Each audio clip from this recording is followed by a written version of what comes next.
Thank you, everybody. I assume with now caffeine in our system and thought leadership in our veins, we are very excited for our next session. So please join me in welcoming Priya Agarwal, Chairperson, Hindustan Zinc and Non-Executive Director, Vedanta Group.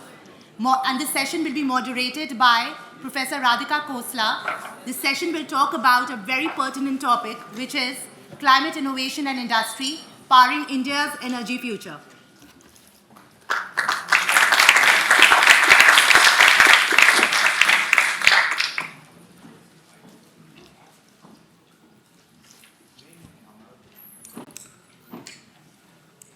Great, thank you everybody for being back. I'm Radhika Khosla and I'm delighted to talk with Priya Agarwal here today. We've been told we have very little time, so I think we're going to keep it to 15, 20 minutes, maybe 15, and no audience questions, so I'm giving you a heads up right away.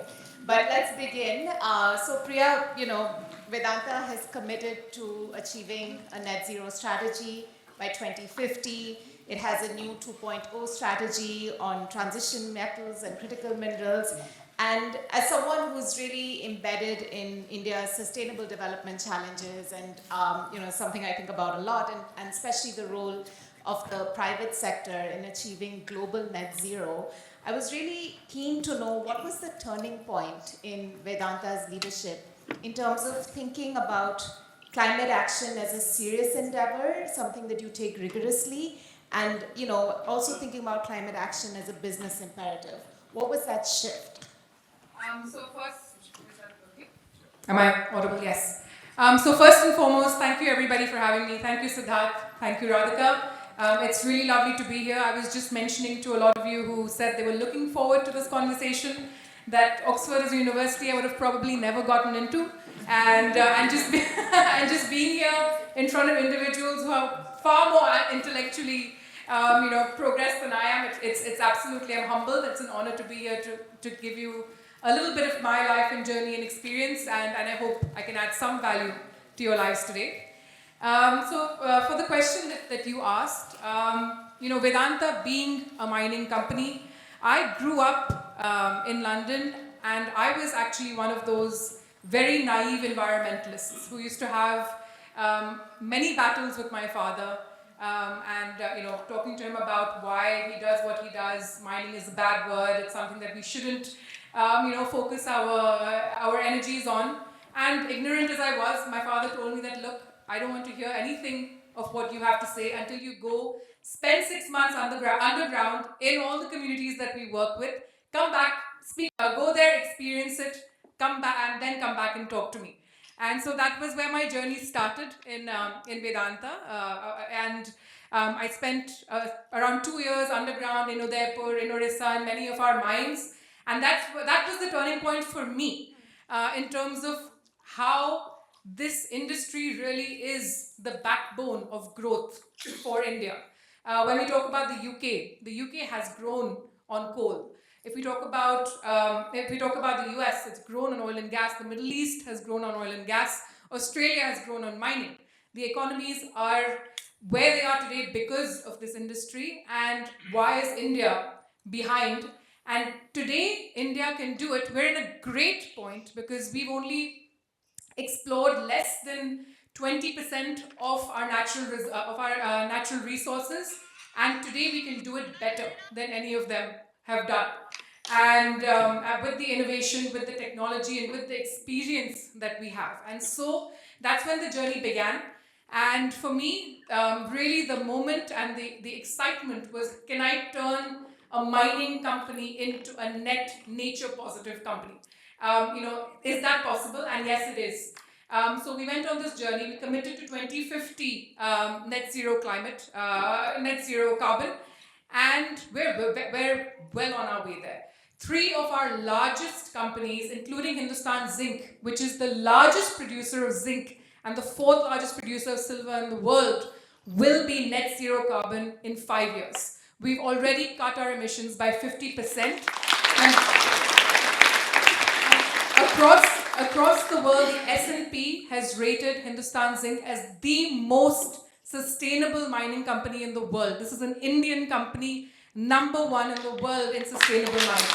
So So it's really, really something to be proud of. It's something that is very, very much possible. Of course, a lot of it is to do with renewable energy. We have signed large renewable energy contracts, some of the largest in the world, and we're determined to ensure that our entire emissions, we've even gone down to scope 3 emissions. We're the only company who SBTI has rated as a company that has spoken about scope 3 emissions as well. So very, very exciting. And this is a journey for India. This is a small part of what India can do. So we have, as India, our Prime Minister has set out a target for 2070. And it's amazing what's happening. I'm sure you all know, and if you don't, 40% of the power in India today is generated by renewable energy. 40%. And this is an economy which is the fastest growing economy in the world. The kind of energy and the kind of power, every year we add enough power. Annually, our power increases so much so that an entire country like Argentina's power is accessed every single year in India. And to be able to, so what I think is fantastic and what I think India is doing well is we're being pragmatic and we're being ambitious. Pragmatic in the sense we're celebrating the fact that our Prime Minister India celebrated that we were, this year, it was the first time that we crossed 1 billion tons of coal, domestic coal production this year. And we're celebrating that as well because that is the need. We do need to produce coal domestically. It's not going to be something that can change overnight. And the more we produce domestically, the better for our economy. But we're being smart such that whilst we, every year we add 7 to 8 gigawatts of thermal power, we're ensuring we add about 15 gigawatts of renewable power. And today we are the third largest, producer of solar power in the world. So we're doing this well, we're doing this smartly. The third largest railway network line, which is in India, is going to be net zero carbon by 2030. So I believe we're well on our way there. So Vedanta's a small, very, very small part of it. I think India is taking big steps. Thank you. That's fascinating. And really sort of wonderful to see that shift, right? And the focus on sustainability. And I'm glad you talked about this tension also that, that companies like mining and coal give rise to, which is how do you manage climate commitments with shorter term business pressures? And so I was wondering if you could talk a little bit about that. And the thing I'm actually interested in is that, as you take on sustainability as a personal issue for yourself and for the company, I imagine there are many things you need to reconcile with, right? You need to reconcile it against these environmental pressures and resource extraction. And I was wondering if you could tell us, what is possibly the toughest decision you've taken as you reconcile those things? So, starting from from the first part of your question, this actually makes business sense. A lot of people and a lot of industry and a lot of individuals who are sort of getting into this sort of energy transition space get the fear is the high amount of capital investment, the capex that is needed to green industries such as the mining industry. It's massive. But when you look at it, in the long term, it actually makes business sense. For example, what was a turning point for us? We had a room, we had a sort of a war room designed. We had McKinsey partner with us. This took months, but we designed an approach where with renewable energy, we can cut our cost by 50%. Thermal power is highly volatile in terms of cost. And it's very, very unpredictable, especially in the sector that we are in. If we get renewable energy, our immediately our cost becomes 5 rupees and less, which is cutting our cost by almost 50% because most of the cost is thermal power. So we have to get together and see how to make business sense out of it. Otherwise, it doesn't. In the long term, it's something that people are afraid of. Second, investors around the world value companies on their ESG. And the kind of investment that we've got today is a lot to do with the kind of sustainability outlook that we have for the future. So very, very important for global investment. There are things like the CBAM that have been initiated in Europe where they give premiums and they will only allow import of metal that is green. So, being ahead of the curve and ensuring that we are producing green metal will not only ensure that we are away from geopolitical issues, but it gives us additional premium. So these are small examples of how we get together and ensure that it makes sense in the P&L, and I think that's very, very important to do. So what's been tough? What's been tough is a culture shift. So it's about ensuring that, from individuals who are sitting in the office to individuals who are on the ground, how do we shift this culture for people to believe that this is the right way to go?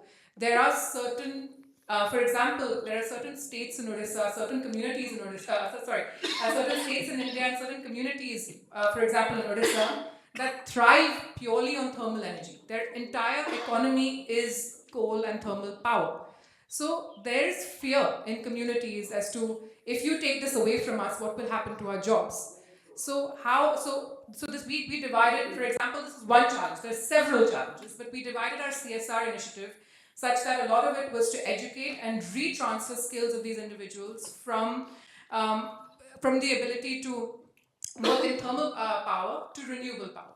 A lot of work was done with women. Women were a fabulous plus, and they have been extremely enabled in the sector as well. So how do we transfer the knowledge, the skills that they have from what they have today to what they can achieve tomorrow, which will help our climate in the future? So it's from the communities to the individuals within the organization, to the leadership, to the board. Everyone needs to be convinced, and I think that is one of the most difficult things to do. We have an ESG program across our businesses now, where each and every individuals, this includes individuals who are underground, driving the forklifts, etc. Each and every one of them have to go through an ESG training program to understand what climate impact is and to understand why we're doing what we're doing. So in some sense, you're saying it really turns on the leadership, and it turns on a sort of top-down effect to be able to then move the needle. Exactly. Yeah. So I'm really glad you're there in that position then to be able to do that. Okay, so Hindustan Zinc became the first Indian mining company to deploy underground electric vehicles, right?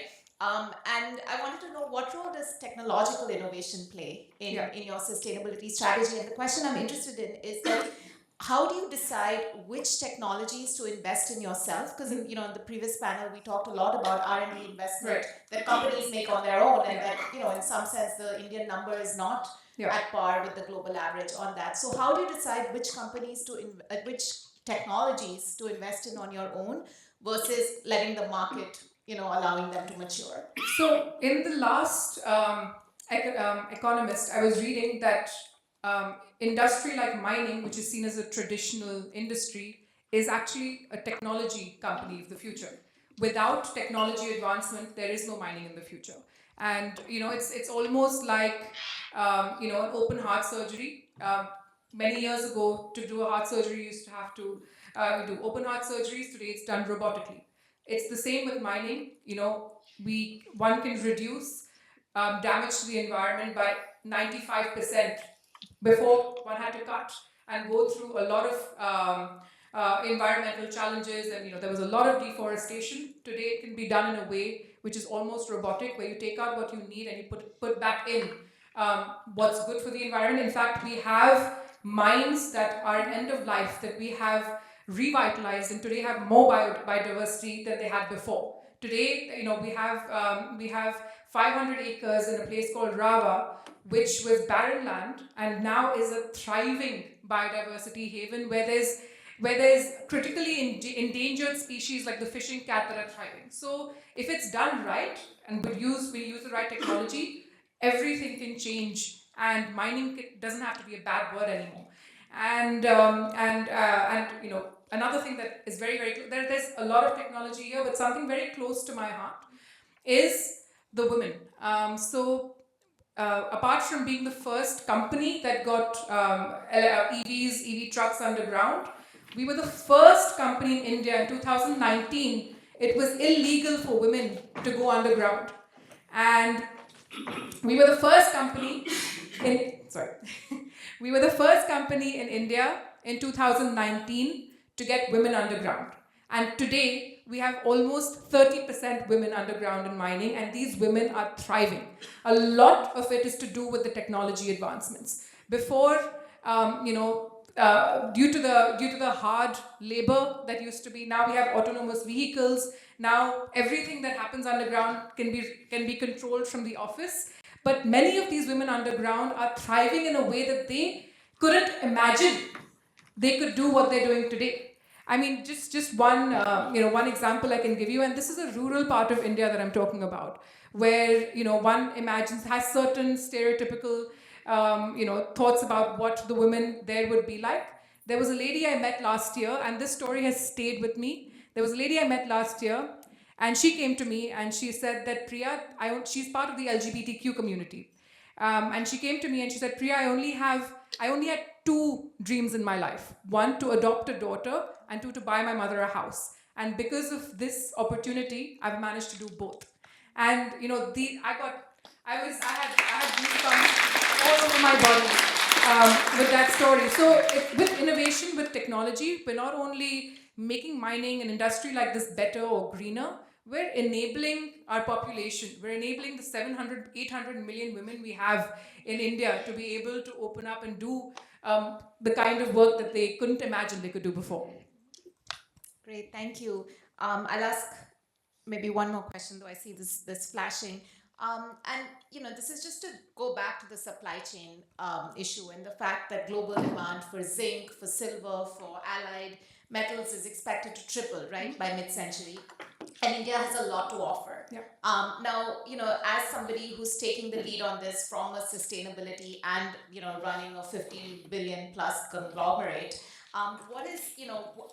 what kind of lessons do you think others should take? Because, especially companies that don't have that kind of leadership strategy that you do around sustainability, what's your sense of, how they should proceed? And in particular, what does that mean for India? What does it mean for India placing itself on the map? Yeah. Because there's a real golden chance there. There's a big shift. 5 years ago, certain, bodies, I don't want to name them, but when we used to go to these sort of global platforms to talk, you were from a mining industry, you were a black sheep, you were kept in the corner. But no one wants to talk about mining.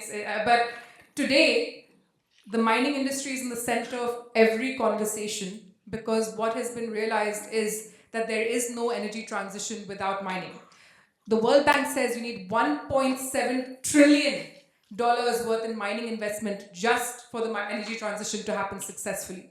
Everyone is talking about critical minerals today. India has released its first critical mineral list, and there is criticality, there is urgency. These are absolutely necessary for our future. And it's India's time to harness this. We can do it right. We have the geology for it. Yes, there is a challenge in India because we have large biodiversity and a massive population. So how we do this ethically and correctly in a just manner is very, very important.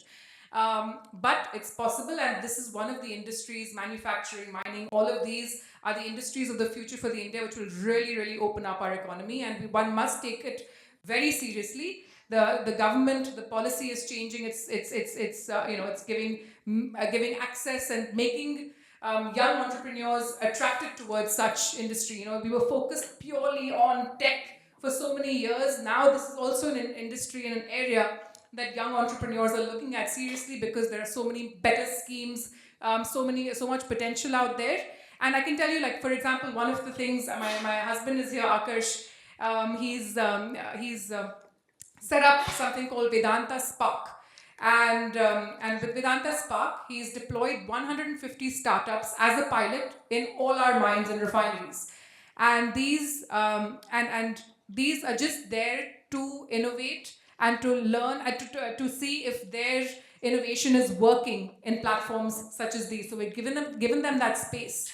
And in just 1 year, they have increased volume, they have cut cost, and they have made our mining operations safer and greener in 1 year. So we want to scale this up, and I feel that every industry out there should have a venture capitalist vertical. Every big business house should have it. We have to support startups. They are the future that can absolutely, turn around this transition If anyone can do it, India can. I mean, we know we have frugal engineering down to the T. We know, we have skilled labor down to the T. We need to make sure that we enhance and we make use of this. We've had the cheapest car, we've had the cheapest satellites. Why not innovate and make sure we do this transition in the most cost-effective manner? So let's support. It's not about whether we can do it or not anymore. It's about how quickly we do it and how we harness the potential that we have today. Great, thank you. So, we do a lot of work here at Oxford Net Zero and the Zero Institute, where we're focused across sectors to look at how do we get to global net zero. And one of the hardest things for us is to think about hard to abate sectors, right? And mining is at the core of that. So I just want to say thank you for everything you're doing, and thank you for your leadership on this. And I hope that we have a long way to go. Very long way to go. But it's nice to be able to see these very concrete steps that you're taking. No, and I think we have to be optimistic. There's a lot of pessimism out there, but it's time to be optimistic because we can do it. And I'm really happy that you're having this session. And thank you, Radhika, for having us. Thanks, Priya.